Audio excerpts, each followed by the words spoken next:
रामायण के संदर्भ में ये बात आपने भी सुनी होगी कि रावण ने मेघनाद के जन्म के समय पे सारे ग्रह नक्षत्रों को बांध दिया था, है ना?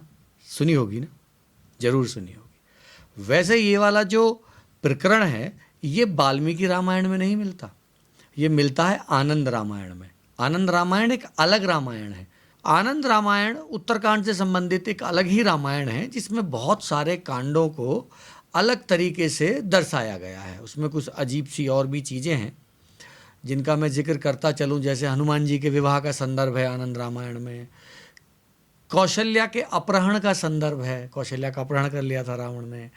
और वहीं पे आनंद रामायण में ये प्रकरण आता है जो रावण ने सारे ग्रह नक्षत्रों को अपने कब्जे में, अपने नियंत्रण में रख लिया था, जिसमें शनि ग्रह जो है वो रावण की बात उन्होंने नहीं मानी थी, तो रावण ने शनि को बंदी बना लिया था। ये कहानी आपने सुनी होगी।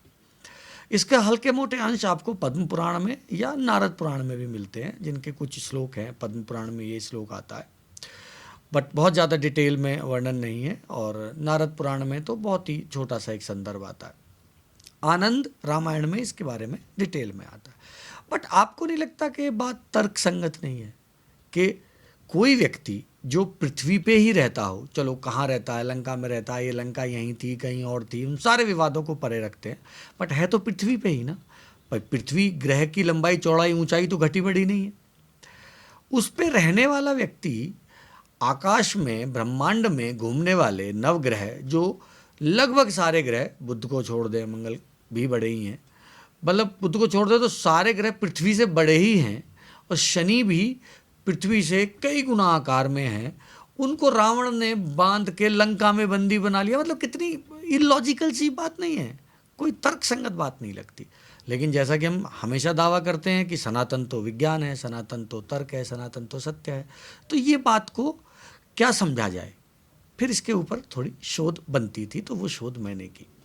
तो मैं आपको ये समझाने की कोशिश करूँगा कि रावण ने सारे ग्रहों को कैसे मेघनाद के जन्म के समय पे बांधा था, और शनि ने क्या गलती की थी या क्या हुआ था शनि ने जो किया था, जिसकी वजह से रावण बहुत ही ज़्यादा क्रोध में था शनि को लेके। तो घटनाक्रम को समझने के लिए आपको पहले रावण के ज्ञान को समझना पड़ेगा। मेघनाद का जन्म होने वाला है, मंदोदरी जो है उनकी पत्नी है, वो प्रेग्नेंट है, उनका जन्म होने वाला है। रावण की जो लंका है ना, और जो राक्षस कुल है, वो विज्ञान से सीधा सीधा संबंध रखता है। इसके ऊपर मैं आगे भी कोई वीडियो बना दूंगा डिटेल में। राक्षस भी मानव ही होते हैं, लेकिन वो एक साइंटिफिक पहलू से आते हैं, उनकी एक अप्रोच जो है वो साइंटिफिक है, यानी राक्षस कहीं ना कहीं वैज्ञानिक हैं, यानी उनकी टेक्नोलॉजी हमसे कई मायनों में आगे है, वो चाहे देवता हो या मनुष्य हो। उनकी टेक्नोलॉजी का प्रूफ आप ये भी देख सकते हैं कि एक अकेला व्यक्ति है रावण जो पुष्पक विमान लेके उस समय उड़ रहा है। इवन राम भगवान हो के भी उनके पास विमान नहीं है, लेकिन रावण के पास विमान है, यानी कि वो साइंस एंड टेक्नोलॉजी में वो सभ्यता कहीं ना कहीं बहुत आगे है। उसी साइंस एंड टेक्नोलॉजी के माध्यम से इस बात को समझना पड़ेगा कि कहीं ना कहीं जन्म कब होगा ये उनके निर्धारण में रहा होगा। ऐसे समझो जैसे आज हमारे निर्धारण में है कि हम सिजेरियन से ये डिसाइड कर सकते हैं कि हमें बच्चा कितने बजे पैदा कराना है। आप डॉक्टर को बता दो कि मुझे 10 बजे बच्चा पैदा कराना, 11 बजे बच्चा पैदा कराना, तो डॉक्टर प्रिसाइसली उतने बजे ही ऑपरेशन करेगी और बच्चा बाहर निकाल देगी पेट से माँ के।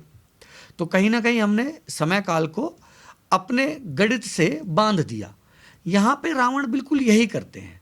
वो मेघनाद के जन्म के समय को, क्योंकि रावण एक बहुत ज्ञानी एस्ट्रोलॉजर है जिनको ग्रह नक्षत्रों का बहुत विस्तृत ज्ञान है, क्योंकि रावण के ज्ञान के बारे में तो राम ने भी तारीफ की है जब लक्ष्मण को बोलते हैं कि जाओ रावण से ज्ञान लेके आओ, मतलब श्री राम भी तारीफ करते हैं रावण के ज्ञान की। तो रावण का वो ज्ञान कहीं ना कहीं ज्योतिष शास्त्र के बारे में बहुत ज़्यादा विस्तृत ज्ञान है रावण को। तो रावण ने मेघनाद की जन्म पत्रिका पहले ही बनाई है कि मुझे इतने बजे जन्म चाहिए मेघनाद का, जिससे सारे ग्रह कुंडली में मेघनाद के फेवर में हो।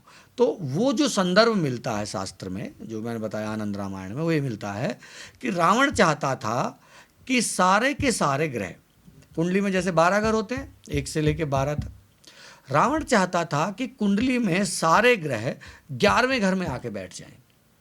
11th हाउस बेसिकली गेन का है, लाभ का है।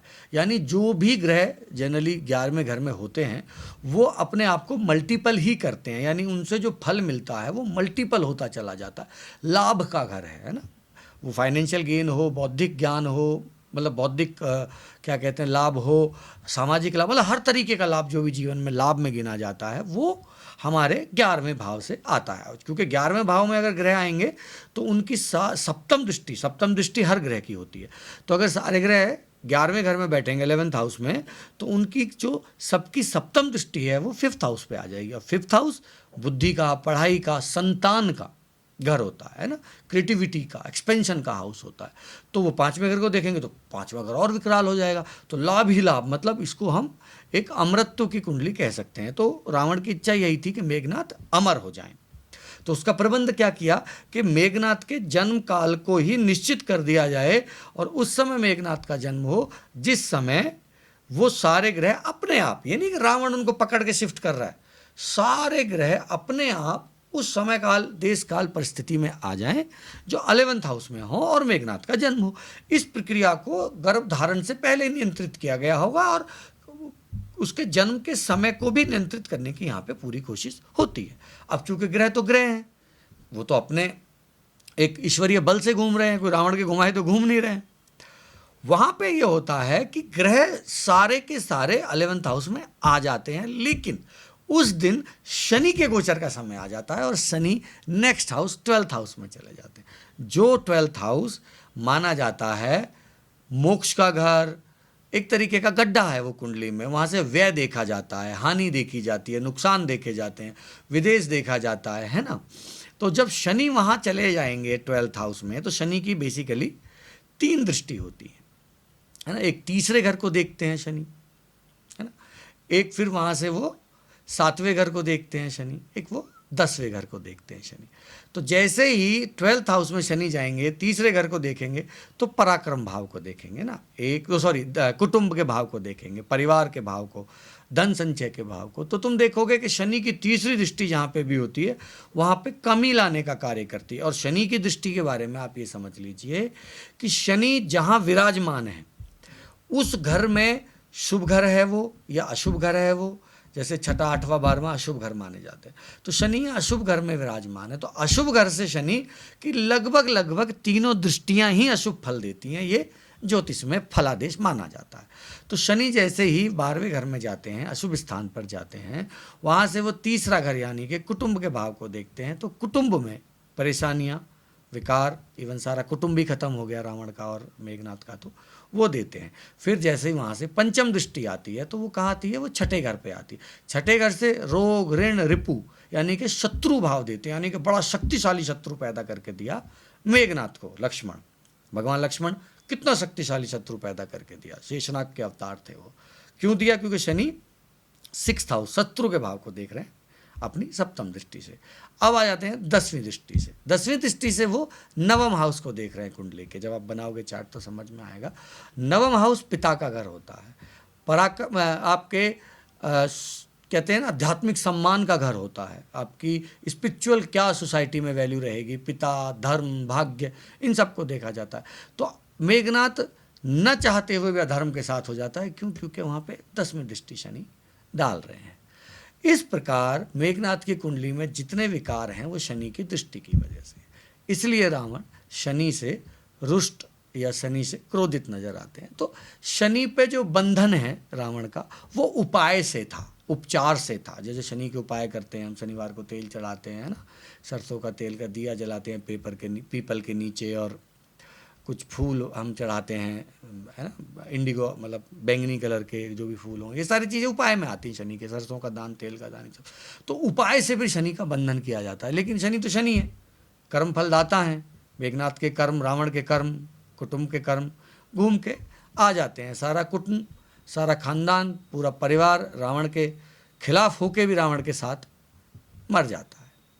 तो ये था पूरा प्रक्रम, जो एक साइंटिफिक प्रक्रम है। तो इसको आप ये ना समझो कि रावण ने जो है वो ग्रहों को कोई हाथ से खींच के पृथ्वी पे बांध दिया था। ये एक एस्ट्रोलॉजिकल और एक कैलकुलेशन का सब्जेक्ट था जो मेघनाथ के जन्म के समय पर रावण ने ग्रह नक्षत्र को बांध दिया था। तो ऐसी और जानकारी हम और भी आगे लाते रहेंगे, छुपी छुपी जानकारी जो सत्य सनातन को तार्किक और वैज्ञानिक सिद्ध करती हैं। बस आप सबसे एक रिक्वेस्ट है, प्लीज़ हमारे चैनल को लाइक सब्सक्राइब कीजिए, जिससे कि हमारा और हमारी टीम का हौसला बढ़े और इस तरह के विषयों पे हम और खोज कर सकें। हर हर महादेव।